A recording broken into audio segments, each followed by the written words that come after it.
नमस्कार दोस्तों, स्वागत है आप सभी का पाथफाइंडर पर। फाइनली एक बहुत ही मेजर डेवलपमेंट सामने आ रही है। 29 साल के लंबे गैप के बाद सरकार ने फैसला ले लिया है कि जो वक्फ एक्ट है, जो कि वक्फ प्रॉपर्टीज को रेगुलेट करता है भारत में, उसमें अब बड़े बदलाव होने जा रहे हैं। आप लोग यहाँ पे देख सकते हैं, खबर जो है दोस्तों आज मॉर्निंग में ही सामने आई है।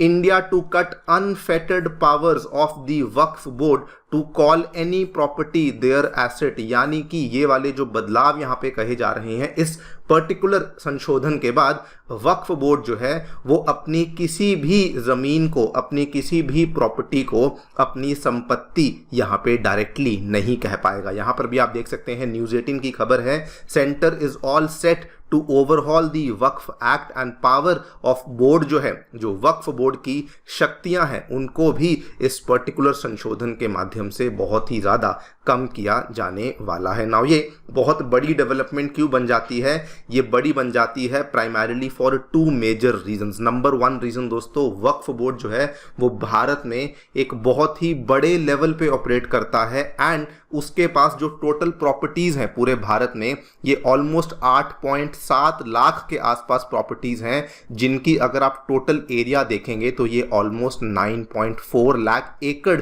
के आसपास का टोटल एरिया है, जो कि केवल ये वक्फ बोर्ड के द्वारा यहाँ पे रेगुलेट किया जाता है। दूसरी बात, वक्फ बोर्ड की वजह से बहुत सारे डिस्प्यूट्स हमें पिछले कई सारे सालों से देखने को मिल रहे हैं एंड सेंटर का यही मानना है कि ये वाले जो डिस्प्यूट्स हैं, इनको हम लोग यहाँ पे सॉल्व करना चाहते हैं। इसका सबसे बड़ा उदाहरण आपने 2022 में देखा होगा, कैसे वक्फ बोर्ड के द्वारा तमिलनाडु में एक पूरे के पूरे गांव के ऊपर ओनरशिप को क्लेम कर लिया गया था। और सबसे सरप्राइजिंग बात वहां पर यह थी कि उस गांव के अंदर एक 1500 साल पुराना हिंदू मंदिर था एंड ऑल्सो वहां पर आपको मेजर जो पॉपुलेशन है वो भी हिंदू लोगों की ही देखने को मिलती थी। लेकिन उसके बावजूद ये वाला जो गांव था, ये कंप्लीटली वक्फ बोर्ड के द्वारा यहाँ पे क्लेम कर लिया गया था। बात करेंगे दोस्तों इस पूरे के पूरे नए संशोधन के बारे में, क्या गवर्नमेंट का रीज़न है कि क्यों हम लोग यहाँ पे इतना बड़ा संशोधन फाइनली लेकर आ रहे हैं, एंड ऑल्सो क्या क्या यहाँ पे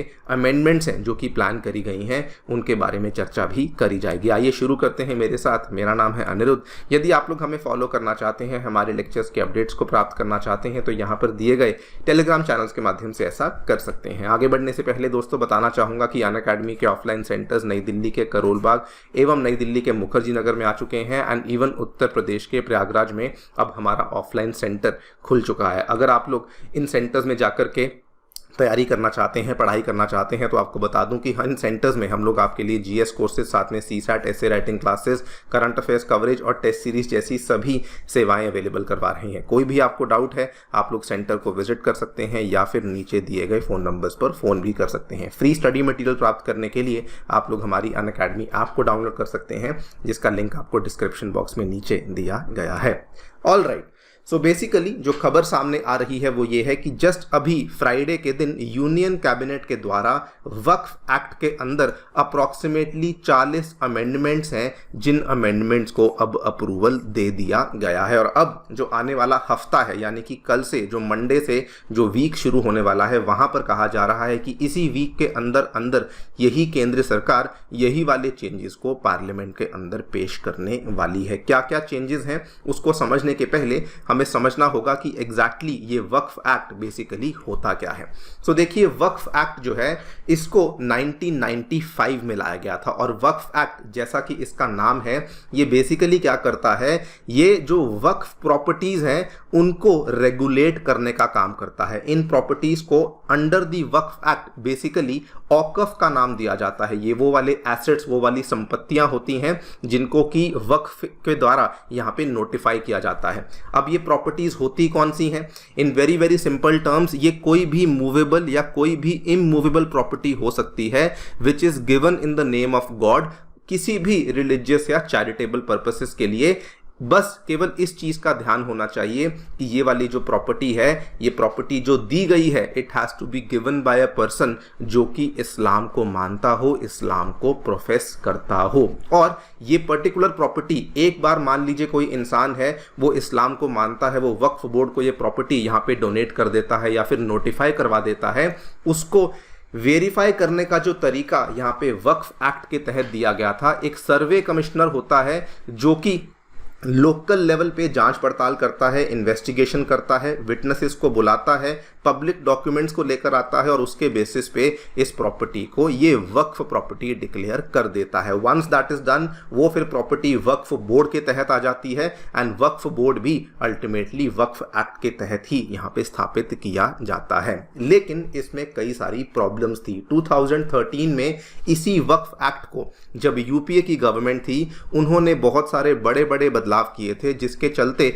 जो वक्फ बोर्ड की शक्तियां थी वो बहुत ज़्यादा बढ़ चुकी थी। एक तो सबसे बड़ी प्रॉब्लम ये थी, और ये जो प्रॉब्लम थी इस चीज़ को लेकर पिछले 10-11 साल से अभी भी डिबेट चलती ही जा रही थी। नंबर 2, यहाँ पर बहुत सारे मुस्लिम इंटेलेक्चुअल्स थे, बहुत सारी महिलाएं थी, बहुत सारे अलग अलग सेक्ट के लोग थे जो कि इसमें डिमांड कर रहे थे कि जो एग्जिस्टिंग कानून है इसके अंदर बदलाव आना चाहिए। नंबर 3, हमारी गवर्नमेंट के द्वारा बहुत सारे और गवर्नमेंट्स जहां पर वक्फ एक्ट की तरह ही एंटिटीज एग्जिस्ट करती हैं, जैसे कि ओमान हुआ, सऊदी अरेबिया हुआ, इन गवर्नमेंट्स की जो यहाँ पे एंटिटीज़ हैं इनको जाकर के एनालाइज किया गया, इनको जाकर के समझा गया, देखा गया कि वहाँ पर भी इतनी ज़्यादा जो बड़ी बड़ी स्वीपिंग पावर्स हैं वो वक्फ एक्ट को बेसिकली नहीं दी गई हैं। इन्हीं चीज़ों के चलते ये चीज़ भी सामने आई कि वक्फ बोर्ड के पास बहुत सारी आर्बिट्ररी पावर्स देखने को मिलती हैं, जिसकी वजह से प्रॉपर्टीज़ को लेकर कई बार डिस्प्यूट होता है, कई बार क्लेम्स ऑफ मिसयूज़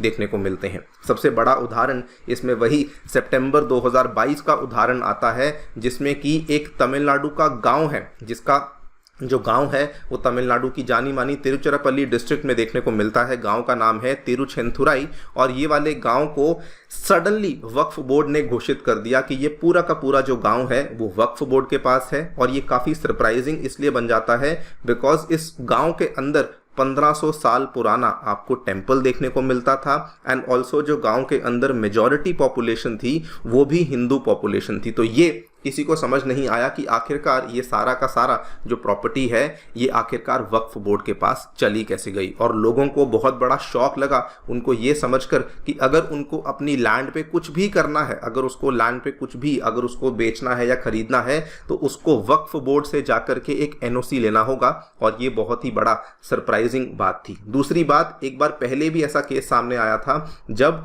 दिल्ली की वक्फ बोर्ड को दिल्ली की गवर्नमेंट के द्वारा 2014 में 123 प्रॉपर्टीज को गिफ्ट कर दिया गया, और वो डिस्प्यूट अभी तक चल रहा है बिकॉज गवर्नमेंट ऑफ इंडिया ये क्लेम करती है कि ये प्रॉपर्टीज असल में सरकारी प्रॉपर्टीज हैं जिनको कि सरकार ने 1911 से 1914 के बीच में एक्वायर किया था। सो किस बिना पे दिल्ली गवर्नमेंट ने दिल्ली वक्फ बोर्ड को ये प्रॉपर्टीज गिफ्ट कर दी, ये किसी को आज तक समझ नहीं आया। ये वाला जो मामला है अभी तक कोर्ट में चल ही रहा है बिकॉज ये सब चीजें चल रही थी, डिस्प्यूट्स थी, आर्बिट्ररी पावर्स थी। अब सेंटर ने बोला है कि इसमें मेजर अमेंडमेंट्स की जाने वाली हैं। वैसे तो 40 अमेंडमेंट्स की बात करी गई है, लेकिन मेजरली जो 4 बड़ी अमेंडमेंट्स हैं वो आपके सामने रख देता हूं।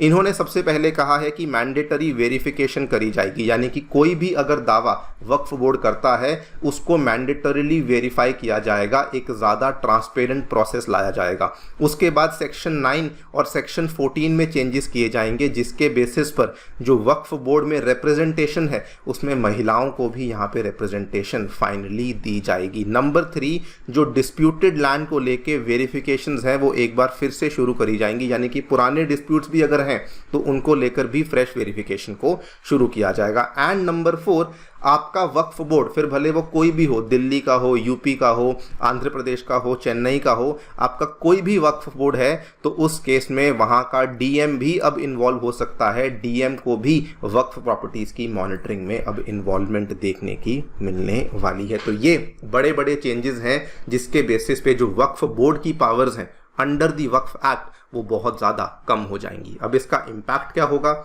देखिए, पूरे देश भर में 30 के आसपास वक्फ बोर्ड्स हैं जो कि पूरे इंडिया में ऑपरेट करते हैं। इम्पैक्ट तो ऑब्वियसली बहुत बड़ा होने वाला है बिकॉज इनके पास जो टोटल ज़मीनें, टोटल प्रॉपर्टीज़ कह लीजिए 8.7 लाख प्रॉपर्टीज़ हैं, जिसको ये कभी भी एक ही झटके में अपनी संपत्ति बता देते थे। मान लीजिए कोई इंसान है, उसने अपनी प्रॉपर्टी यहाँ पे वक्फ बोर्ड के तहत रेगुलेट करने के लिए रखवाई है, लेकिन ये बोलते थे क्योंकि ये वक्फ बोर्ड की है तो ये ऑटोमेटिकली हमारी संपत्ति बन जाती है। लेकिन अब ये ऑटोमेटिकली ऐसा नहीं हो पाएगा, बिकॉज वेरिफिकेशन की बहुत सारी लेयर्स डाल दी गई हैं एंड इसमें रिप्रेजेंटेशन को भी काफ़ी ज़्यादा बढ़ाने की बात करी गई है। देखते हैं क्या होता है। This is definitely going to be a very very major development for India. बाकी आप लोग जो भी सोचते हैं हमें डेफिनेटली बताएं कमेंट सेक्शन में। Thank you so much for listening, stay tuned and stay safe.